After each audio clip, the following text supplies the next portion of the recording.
a Venezuela cuando los mismos venezolanos estaban huyendo. Y ahí Dios me bendijo de una manera especial, me ha bendecido. Venezuela ha sido un trampolín para el ministerio nuestro, para otras naciones.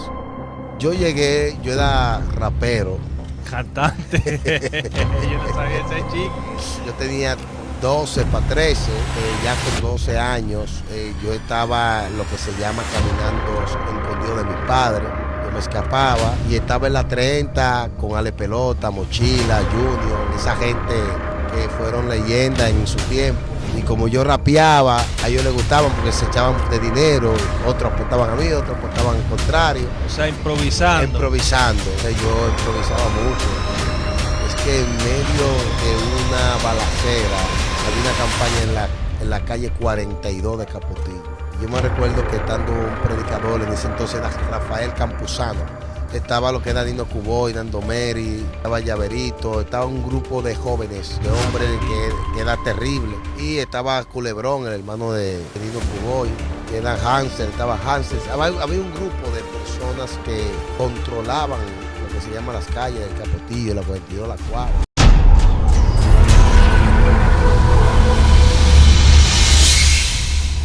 Bendiciones, familia de Cristianos Online. Estamos aquí en una entrevista con un hombre de Dios, un hombre que porta una unción sobrenatural, y directamente desde Venezuela, mi amigo Juan. Un aplauso. Dios te bendiga, amado. Es una bendición estar en esta plataforma digital. Para mí es una bendición compartir con un amigo y un hermano como tú, Tito. Amén, amén. Y vamos a entrar en materia de una vez. ¿De dónde viene Juan? No, yo vengo de Capotillo. Un barrio calentón. Capotillo, de Villas Adrícola. Ahí Dios nos permitió pasar un tiempo en Capotillo.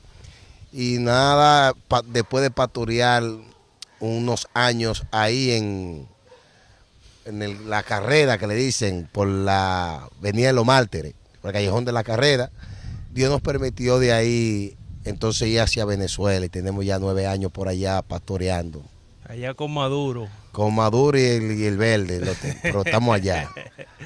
En Capotillo. ¿Y qué edad tú tienes, Juan? No, soy un muchacho, para la gloria de Dios. Lo que pasa es que la prueba a veces maltrata a uno, pero tenemos 43 años, tenemos 6 hijos, una nieta, y nos sentimos bendecidos. Qué bueno, qué bueno. Sí. ¿Cómo fue tu niñez en un barrio tan caliente, un barrio de tanto movimiento? Hey, señores, de ahí soy yo, no se equivoquen. Yo vengo de una familia de 10 hermanos, criados en Villas Adrícola, dando los más humildes, para no decir la palabra más pobre, pero desde ahí Dios nos saca a los 10, y hoy, de ser una familia tan humilde, Dios nos ha dado la bendición de que seamos la mayoría pastores, profetas. Wow. Y todos estamos en diferentes países, uno en Estados Unidos, otro aquí, otro en diferentes países, en el caso mío Venezuela. Y así estamos. Dios nos ha bendecido desde lo más vil, de lo más bajo. Dios levantó esta familia Laureano y nos ha llevado a otros niveles de gloria y honra. Hay una pregunta muy importante, porque la gente dice que de Capotillo no puede salir nada bueno, como dicen. Dicen alguna gente, y se sorprenden también cuando a veces tú dices, yo soy de Capotillo. A mí mismo me ha pasado aquí en República Dominicana, Santo Domingo, de que tú eres de Capotillo y de una vez la gente se sorprende. Tú eres de Capotillo. Y ¿cómo tú actúas así? ¿Cómo fue tu niñez, el desarrollo de tu niñez en tu familia, en tu desenvolvimiento en el barrio Capotillo? Bueno, tú sabes que la gente, cuando tú vienes de un barrio como el de Capotillo, se crea una percepción, y la percepción que se tiene de Capotillo, lamentablemente, es que solamente hay vendedores de droga, prostitutas. En el caso de nosotros, que en este país se le dice a los hueles pega, se le dice pipero. Uno se ríe, pero pero es la realidad. Pero en Capotillo hay una realidad que mucha gente no sabe. Que así como hay gentes de mala conducta, hay gente de buena conducta, aunque no sean cristianos la mayoría, pero hay gente también seria, de buena conducta.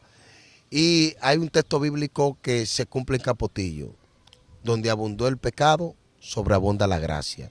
De Capotillo han salido y están saliendo grandes hombres y mujeres de Dios. Así es.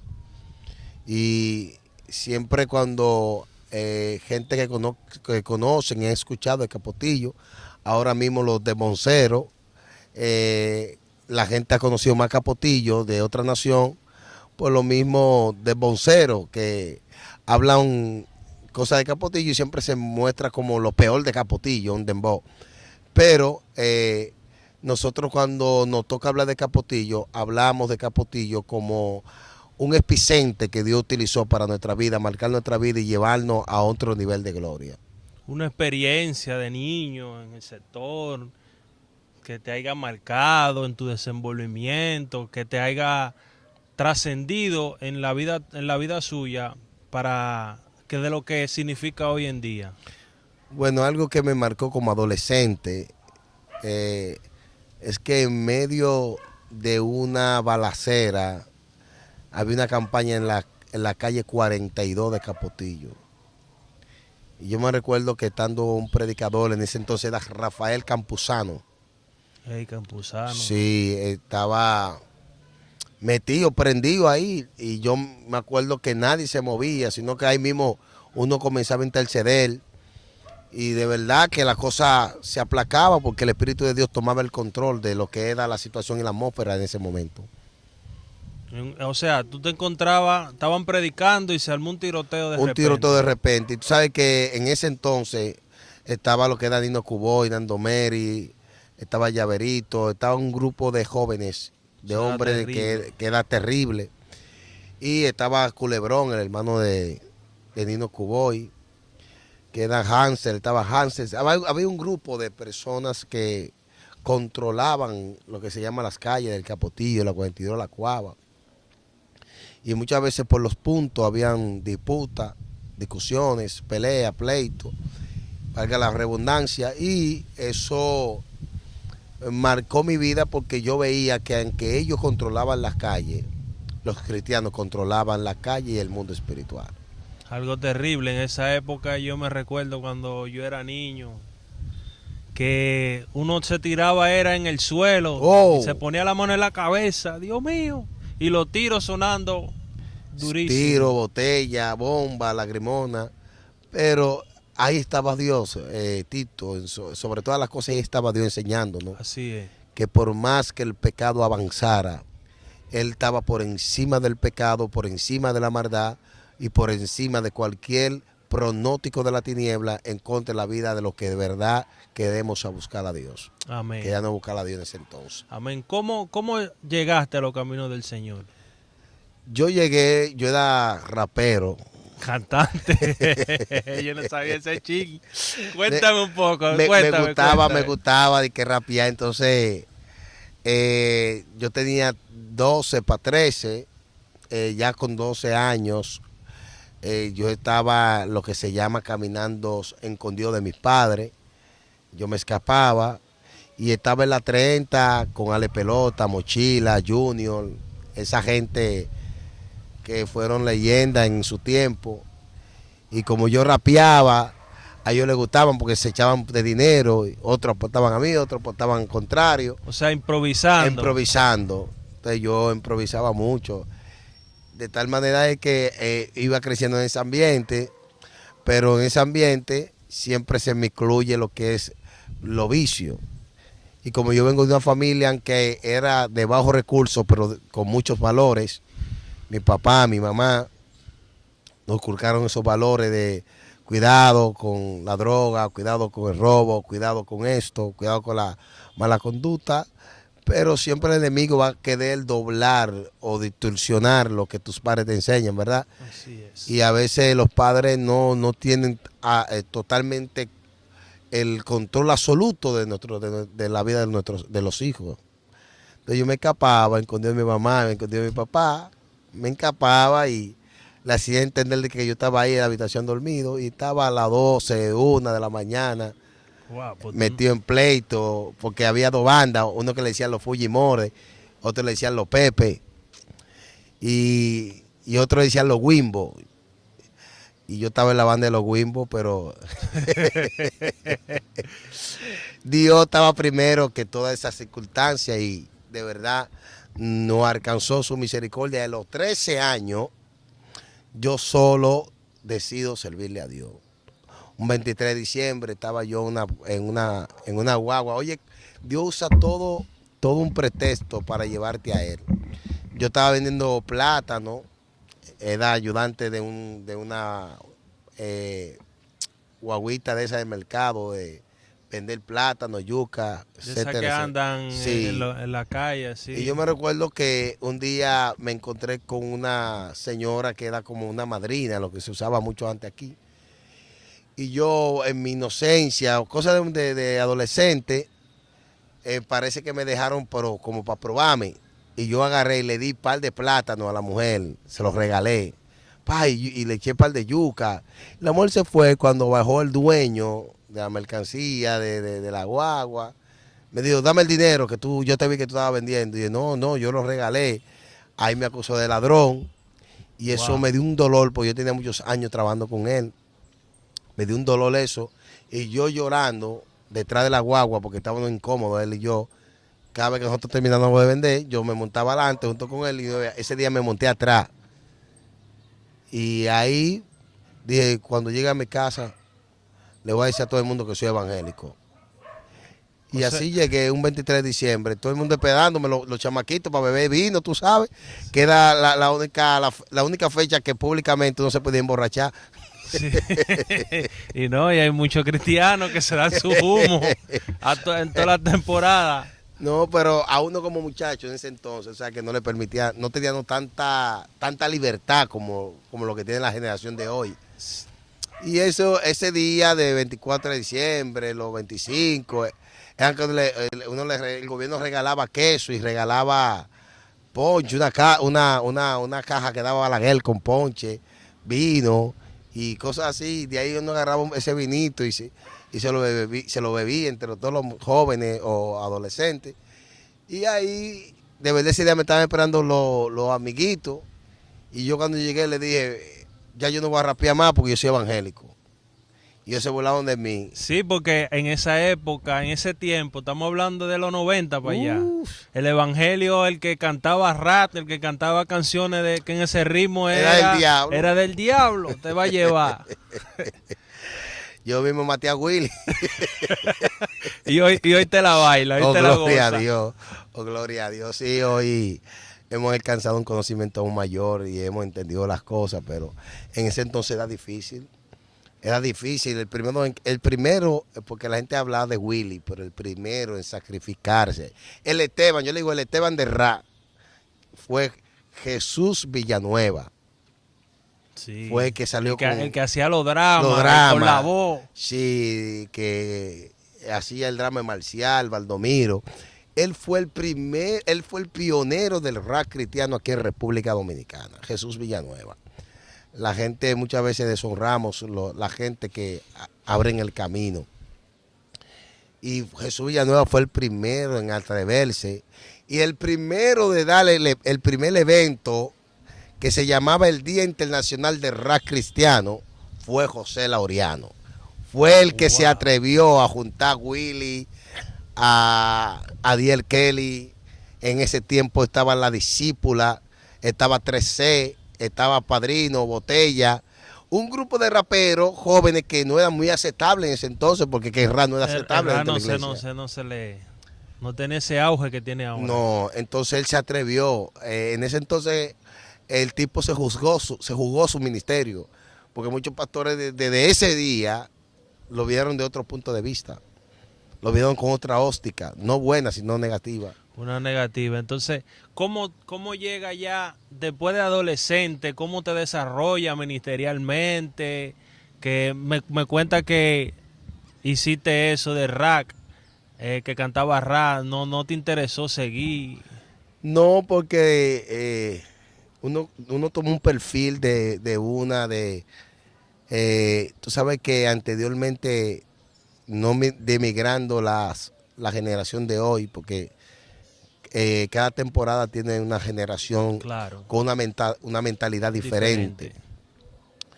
En ese entonces lo que a nosotros, gracias al pastor, mi pastor Alberto Heredia, Dorca Alcántara de Heredia, esa mujer nos formó a nosotros debajo perdón, de la farda de ella en cuanto a ayuno, oración, matutino. Era un programa totalmente de oración que nosotros teníamos de búsqueda.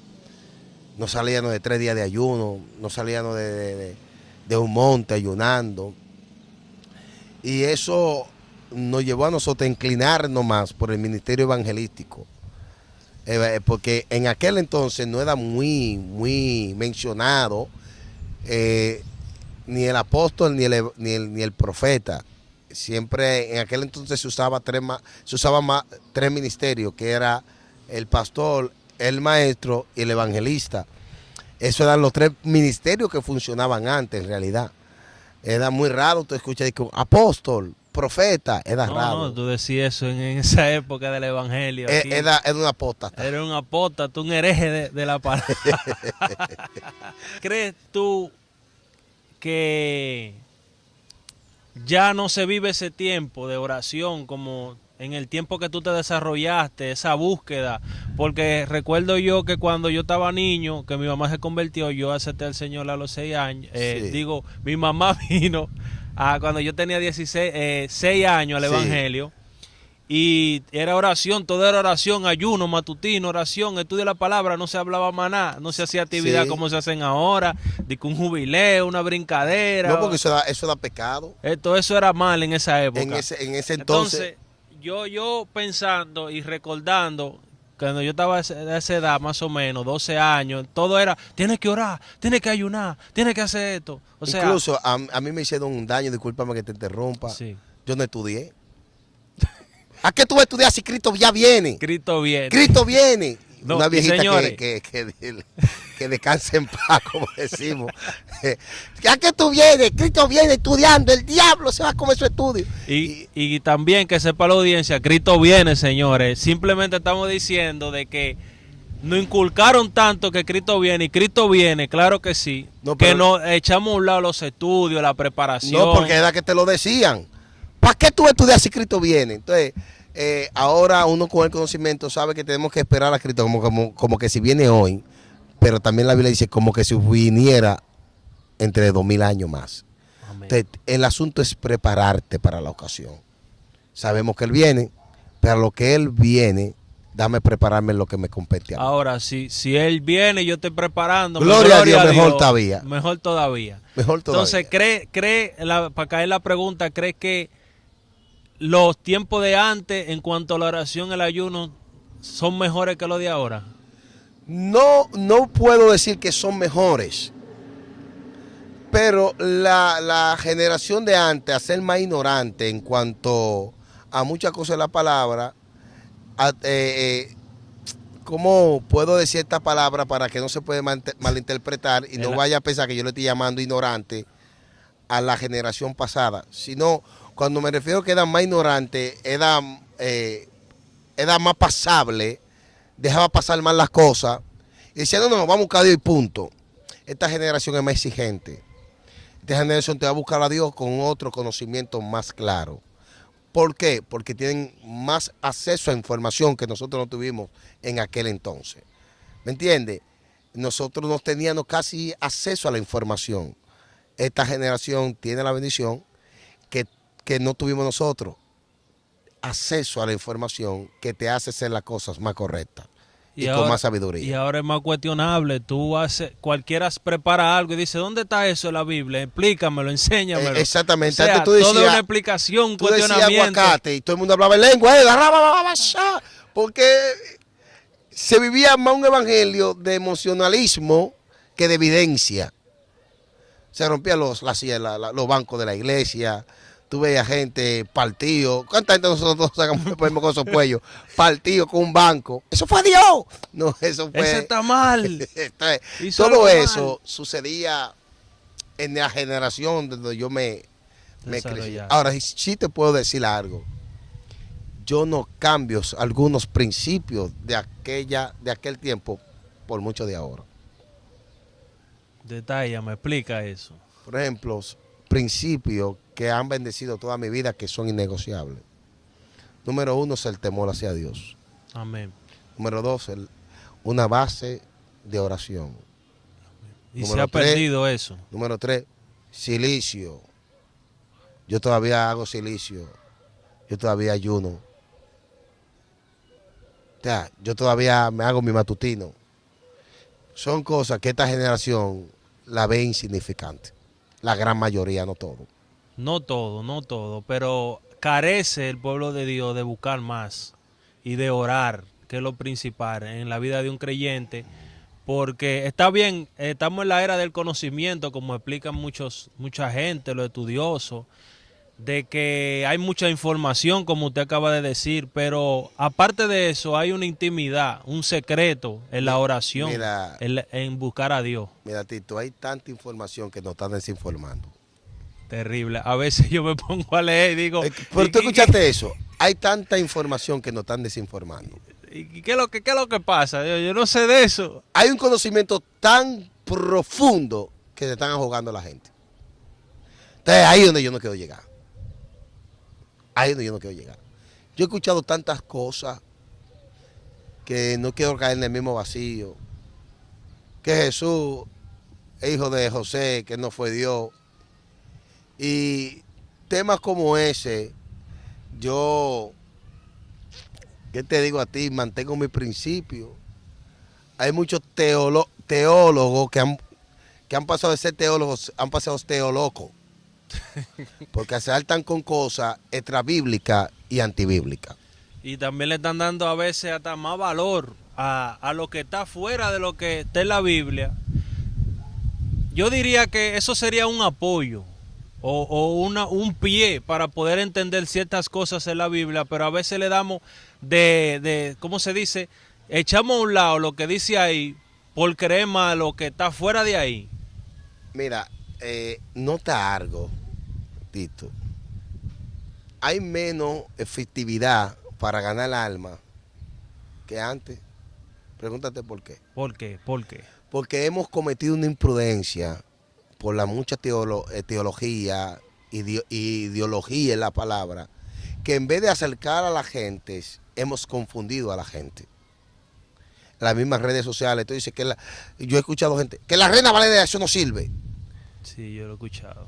O sea, yo soy estudiante de teología y yo te puedo decir que eso en vez de edificar, lo que hace que confunde. Porque una gente que tiene toda una vida con la Reina Valera, tú decirle que no sirve, está cometiendo un error, hermano, de años y de años.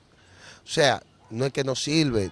Si tú me dices, hay una Biblia más clara que te va a llevar a un conocimiento más profundo porque está pegado más a los valores y a los principios hebraicos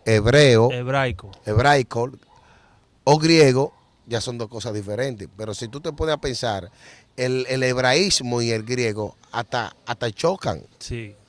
Hay muchas cosas que en el hebraísmo confronta la palabra griega en muchos textos bíblicos.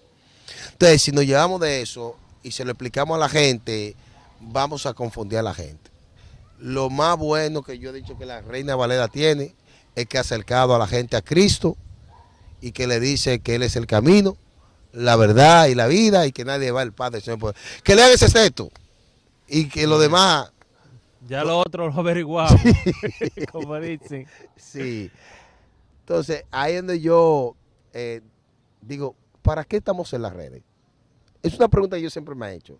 ¿Para qué estamos en las redes?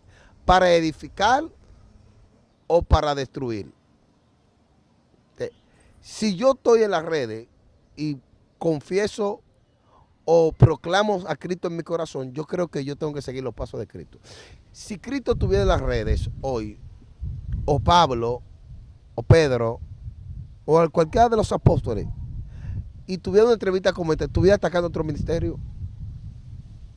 No creo. Entonces, el asunto es, ¿qué yo estoy proyectando en las redes? ¿Me estoy proyectando yo o estoy proyectando el Cristo que le sirvo yo? si es a Cristo que queremos proyectar, entonces tenemos que buscar otra mejor manera, porque de la manera que se está haciendo no ha sido la correcta, en mi punto de vista. Sí, porque en las redes ahora mismo hay mucho farandulismo. Sí, hay muchos Farándula, tú faranduleros, me mucha dices, yo farándula, te digo. El otro comenta que el pastor fulano hizo esto, el pastor fulano hizo aquello. porque hay un asunto, y es que yo estaba compartiendo con un pastor, y él me decía algo, ¿por qué que las redes está haciendo daño? Y yo le decía, no, las redes no está haciendo daño. Las redes lo que está sacando es lo que está en el corazón de la gente. ¿Por Así qué? es. Porque la gente, tú ves que lo que más se vende en las redes, ¿qué es? El chisme, el bullying y la mala noticia. Eso es lo que más se vende en las redes. Entonces, ya tú ves que hasta las personas adultas, personas ya que deben de respetarse, tú lo vas haciendo cosas Yo he que visto, está fuera de su edad, fuera de sus posturas, porque ellos entienden que es una manera de monetizar. de producir. De monetizar, es una entonces, Emprender. de emprender y de producir. Entonces, esto es un asunto, Tito, de que uno tiene que decir, Jehová, líbranos. Porque mucha gente tú lo ves en las redes, que ellos saben que el contenido no es el mejor, pero ellos saben que es el que le da view. Es el que produce. Es el que produce, y sin embargo lo tiran. Hay programas que son un show montado. Yo te voy a atacar a ti, antes de perder la cámara, detrás de cámara. Ya tú sabes, hoy si esto, tú estás aquí Te va a ya. Tú alarmar. estás alarmado, pero tú sabes que esto es un show. Todo es programado. Esto es programado para buscar ¿qué? View. Por eso es que no todo lo que se proyecta en las redes es verdad. Es verdad. Por eso Así que yo, las redes, mira, hay un mensaje que estoy ministrando en estos últimos días, titulado Percepciones y Realidades. Sí. Hay gente que se crea una percepción de lo que ves, pero cuando se acerca la realidad es otra. La mayoría de gente, no todo, la mayoría de gente que tú lo ves hablando muy bonito en las redes, cuando tú vas a la vida de ellos, su intimidad, a su realidad, cambia tu percepción que tenía de lejos. Hasta para grabar un programa como el de este, tuvo unos fondos buenísimos, unos paisajes bellísimos, que tú te haces una percepción, wow, eso tiene que ser un estudio de alta gama, cuando tú ves un patio con un paisaje, una cortina atrás, dos microfonitos y ya. Pero lo que se veía detrás de las redes, en la cámara, no se estaba viendo todo el desorden que había alrededor. Y eso pasa mucho en los ministerios. Percepción. Así es. Cayendo en la pregunta que te quería hacer ahorita, tú aceptaste al Señor, te desarrollaste en el barrio Capotillo, Ujú. como dijimos, como dijiste, viviste una vida de oración, ahí ayuno, oración, silicio.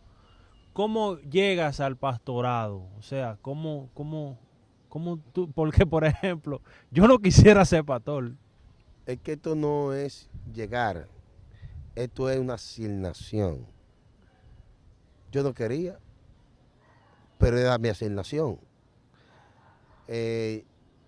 Yo me sorprendo porque hay gente que no pasa ni siquiera por vocal en una iglesia y después pastor. O gloria a Dios por eso bendecido, ¿verdad?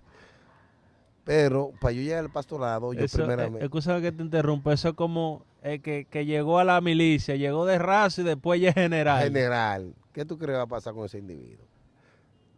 Un problema. Todos los errores los va a cometer con los soldados. Y no hay una cosa más fuerte, una gente que no sepa y empoderado. Eso es terrible. Eso es lo más fuerte. Entonces, ¿qué pasa?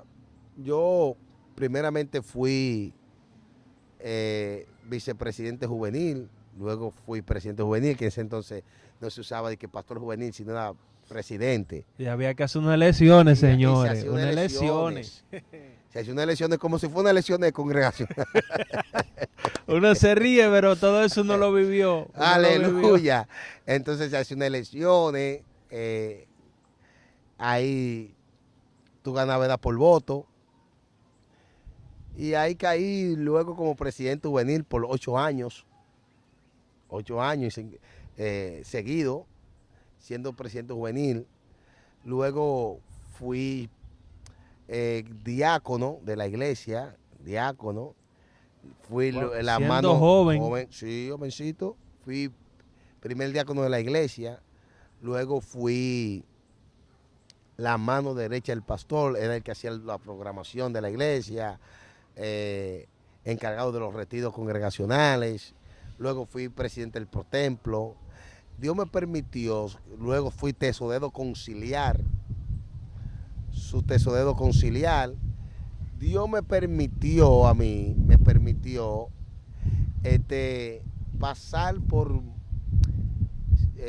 muchos departamentos de la iglesia, pero era un momento para mí que ahora lo entiendo así, que era un momento de Dios preparándome para cuando yo caiga del pastorado, ya no se me fuera nada extraño. Exacto, Sí. sorprendente, sino que sea algo que ya tú fluye. Sí, entonces me acuerdo yo que siendo yo la mano derecha del pastor y obrero del concilio, dijeron, necesitamos un obrero para una obra, la obra de la Avenida de los Mártires. Y yo dije, bueno.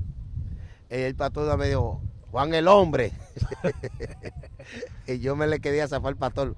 Pastor, acuérdese que yo soy mano derecha de aquí, acuérdese que yo no lo programa. Sí, eso me mientras tanto. Y ese mientras tanto de 6 años pastoreando ahí. Wow. 6 años. Y nada, fue una experiencia porque entonces a yo pastoreé la Avenida de los Mártires. Era uno de los barrios más calientes en ese entonces, porque estaba un tipo que lo estaban buscando a carta blanca, le decían el conejo. Estaba Israel, estaba Guido, estaba Alexi 21, estaba Wellington, estaba un grupo de gente fuerte que estaban buscando. Y Dios me da la oportunidad de ganármelo. Ay, Dios mío. Me lo gané para la gloria de Dios. Y luego se congrega conmigo uno que era control de la victoria, le decían Jaivita. Entonces está vivo. Luego Dios me permitió juntar todos esos tigres juntos. Alexi 21, le decían Alexi 21 porque andaba con coro 21 y atracaba las oficinas del gobierno. Sí, tenía gente fuerte. Entonces de ahí Dios comenzó a pulirme. Un día llevé un predicador, un conferencista de una conferencia de los temperamentos y dijo el conferencista, levante la mano el que no está preso, yo solo. Y yo levanté la mano y digo, el único que no había caído preso era yo, pero después todo el mundo. Todo el mundo tenía los carceleros ahí. Sí, yo tenía expresidiario. Entonces, fue fuerte porque ellos pensaban que la iglesia se manejaba como la cárcel. Dime tú, el que da control de la victoria. Yo congregado luego conmigo, que él quería coger como el control, atento a terror. Y no, esto no es así, aquí, hijo. Pero fue una experiencia muy linda, aunque fue dolorosa. Puedo hoy disfrutar de ese centro. Amén, amén, qué bueno. Y hay una pregunta que no se me va a escapar antes que se me olvide, y es los peregrinos. Ay, Dios mío. Yo veía esos peregrinos y Marcial entraba y el chiquete de líquido y sangre. Háblame de los peregrinos. Bueno, la agrupación de teatro Peregrinos de Rey fue la agrupación que más trascendió a nivel cristiano para la gloria de Dios. Amén. Los peregrinos gozaban de una gracia que donde llegaban los peregrinos podía ver una gente y se llenaba el evento. Completo. Completo. Yo me acuerdo, yo estaba Dicho muchacho. paso, los predicadores que en ese entonces estaban surgiendo, no hacían una campaña sin meter los peregrinos, porque ellos decían, hay que meter los peregrinos para llenar. porque nosotros realmente era una película que se hacía, Tito, en la calle. Pero yo me acuerdo una vez, estábamos en la 42 en una campaña y llegaron el grupo que estaba, ¿cómo era ella? Marcial, en una esquina, y llegaban que llegaban con la pistola de mentira y se armaba el corredero. No, que esos son los evangélicos que están haciendo un drama. Yo me acuerdo. No, lo que pasa es que en ese entonces, en la Cuava, acuérdate que estaba la banda de los morenitos. Los morenitos en ese entonces. Entonces nosotros llegamos de repente en la guagua, empistolados, pero que era parte del drama, del teatro. Y la gente, cuando vieron que nosotros salimos a dramatizar, dijeron, llegados los morenitos. La campaña entera vacía. La campaña entera se vació. Y todo es un drama. Pero mira lo que es el diablo. Después llegaron los morenitos de verdad. Llegaron de verdad. Ya tú sabes el problema. Pero gloria a Dios. Nosotros, Los Peregrinos de Rey fue una experiencia muy linda para mi vida. Siempre que recuerdo Los Peregrinos de Rey, fue una agrupación que duró 17 años con todos los integrantes juntos. La gente nos preguntamos, pero ¿cómo ustedes han podido permanecer juntos tantos años? Porque se levantaban agrupaciones. Dudaba un año, se desbarataba, dudaba 6 meses, se desbarataba. Pero nosotros dudamos 16 años juntos. Y no fue que se desbarató así porque sí, sino es que cada cual crecimos en diferentes ministerios. Y hoy, todos los que estaban en Los Peregrinos, todo increíble, somos pastores. Sí. Hay muchos pastores de los que eran Los Peregrinos. Y esa es la situación por la cual Los Peregrinos, incluso estábamos los otros días hablando, vamos a revivir el ministerio y vamos a hacer un evento. A donde se hagan todos esos dramas. Todos esos dramas y te damos una biografía de antes, porque están los videos ahí. Sí, hay muchos videos. Hay muchos videos. Entonces vamos a hacer una biografía y vamos a hacer un evento para bendecir a esta nueva generación que no conocía a Los Peregrinos de Rey. Sí, sería chulo eso. Eso hay que reunirlo, hay que organizar eso. Atención los peregrinos, los integrantes, no se van a escapar. No, eso fue José Luis que... José Luis, Eddie, Ismael, de matarlos con una ética, Los Peregrinos, y que ya yo soy pastor. Es cierto. ¿A dónde se le mande fuego? Fui yo que comencé con eso, Di que no, la ética. Varón, ya. Porque todos los papeles a mí malos me los podían hacer a mí. Sí. Yo del Bobolongo, yo de Baldomiro, yo del Diablo. Borracho. El borracho en una mequilla y le va acá, varón. Le dije, madre, tú puedes ser el papel del Diablo también. Y de ahí fue que vino la ética y vino que ya yo estaba a nivel de evangelismo, ya yo estaba creciendo. Y a nivel profético estaba creciendo. Entonces ya había cosas como que se salía de la ética. Y yo le decía, pero que, varón, yo no voy a hacer ese papel, hazlo tú, porque era un problema. Nos invitaban a dramatizar, pero uno es el predicador de la actividad. Entonces yo le decía, porque yo soy el predicador, yo no puedo ahora estoy concentrado. No, yo estoy concentrado en el mensaje. Ellos no entendían eso hasta que les tocó a ellos. Hasta que llegó el momento que le tocó a ellos. A ellos. Y entonces decían, wow, es lo que le decía Juan. Es lo que le decía Juan. No, pues está, varón, que yo estoy concentrado en el mensaje. Eso es lo que yo le decía a ellos. Pero qué bueno. No hace mucho que yo hablaba con el pastor Ismael también, ¿verdad? Que fue uno de los... Ismael fue presidente de Los Peregrinos de Rey. Eddie fue presidente de Los Peregrinos de Rey. José Luis le tocó ser presidente de los Peregrinos de Rey. Richard Laureano fue presidente de Los Peregrinos de Rey. O sea, y todos son pastores. Y que cabe destacar, señores, que todavía Juan predica actuando.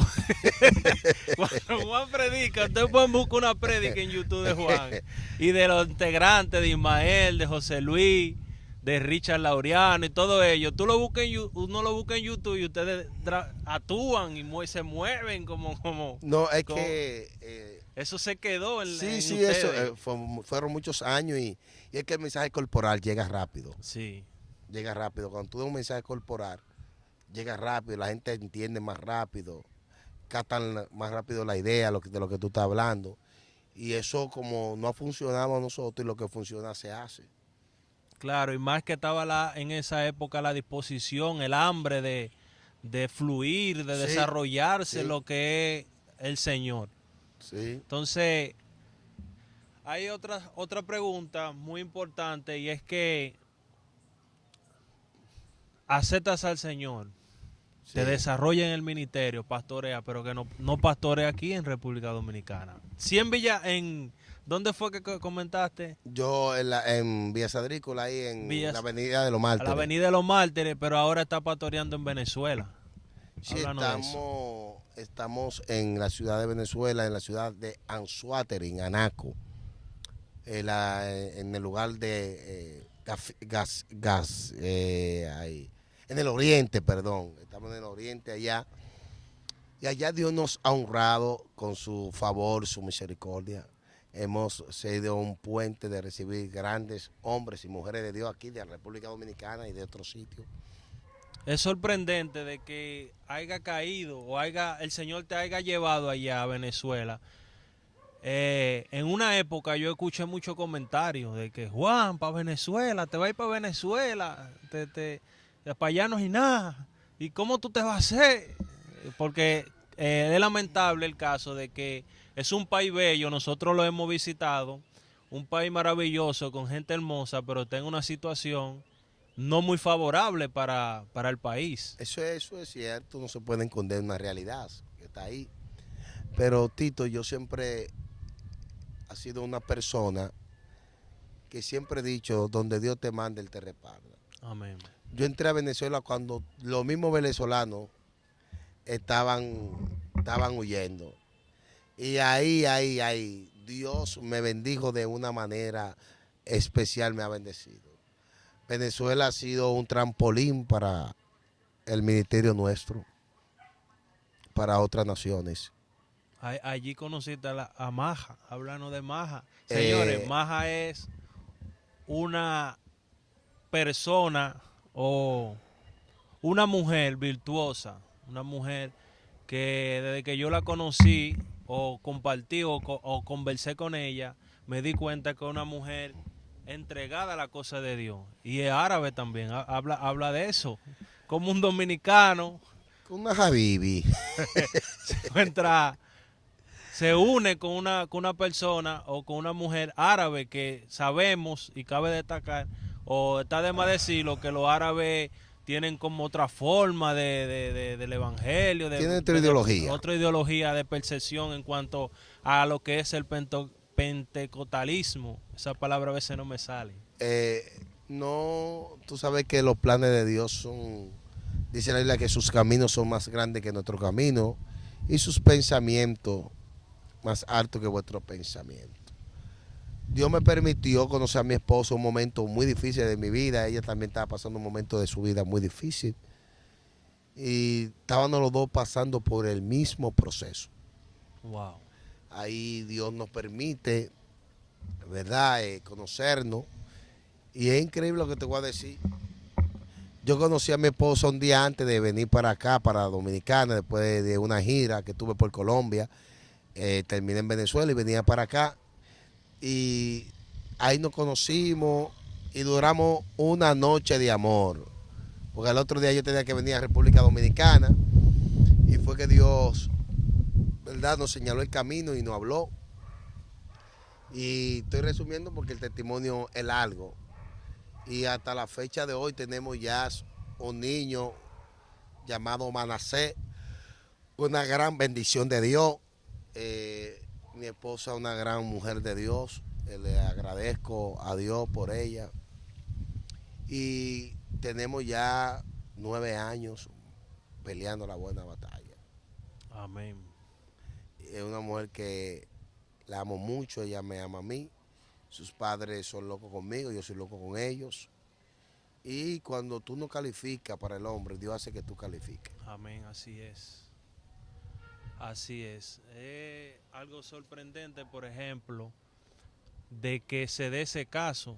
Por ejemplo, ahí dentro de la cultura de nosotros, no es nada como dominicano, como tú juntarte o el Señor ponerte en el camino, por decirlo así, cualquier persona de cualquier nacionalidad, pero ya en el caso de los árabes, porque ella me comentó que era de una tribu, de un grupo, que no me acuerdo cómo que se Ellos llama. son de los tienen un nombre que creen como primogénito a Ismael y no a Isaac. Entonces ellos dicen que ellos son ismaelistas, no de la ideología de Isaac, porque ellos dicen que el primogénito de todo es Isaac, es Ismael, perdón. Ok, ya entiendo. Entonces, Dios te permitió establecerte allá en Venezuela. Sí, No he tenido la oportunidad. Oye, fui a Venezuela y no tuve la oportunidad de visitar la iglesia o de ir allá a la ciudad sí, de donde tú estás establecido, pero sé que es hermosa porque la he visto por las transmisiones y por video. Dios nos permitió, Tito, levantar una iglesia en la sala de nuestra casa. Amén. Comenzamos con 7 personas, que fue mi esposa, mis 2 cuñadas, la suegra, mi persona, mi esposa y 2 miembros que todavía están con nosotros, que han sido fieles. Amén. Ahí comenzamos y ya tenemos un promedio de 3 años y pico, vamos para 4 años. Y Dios nos ha bendecido, nos ha honrado con su gracia y su favor. Amén. Ya para despedirnos, darle un mensaje a los jóvenes, a la juventud y a todo el pueblo de Dios de Que nos sigue. que nos sigue. Nada de que en Dios todo se puede. Dios premia la fidelidad del hombre. Y tu bendición no depende de la tierra donde esté, sino del nivel de obediencia que tú tengas hacia Dios. No dejes que nadie mate tus sueños. Lucha por lo que Dios te dijo. Nadie tiene que entender lo que Dios te dijo a ti. Que lo debe entender eres tú. No escucha el hombre cuando Dios te hable.